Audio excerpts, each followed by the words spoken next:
What's up, everyone? Welcome to Program Your Remote.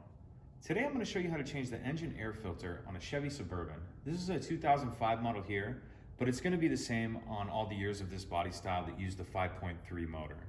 And I believe that body style runs from 2000 to 2006.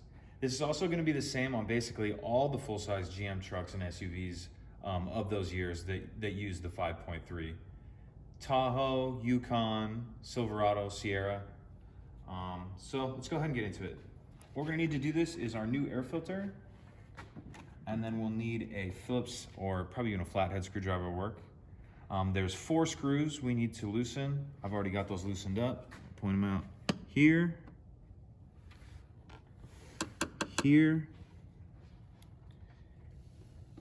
here. Better look at it there, right there, and right there. Basically on all the 4 corners. So once you get those loosened up, this will pick up like this. We can pull our old one out, toss that to the side, grab our new one, get that seated in there, and then you'll just line that up and tighten those 4 screws down. Pretty simple. If you have any questions, please let me know. If you could take a second to like and subscribe, it helps us out and I'd appreciate it. Thank you.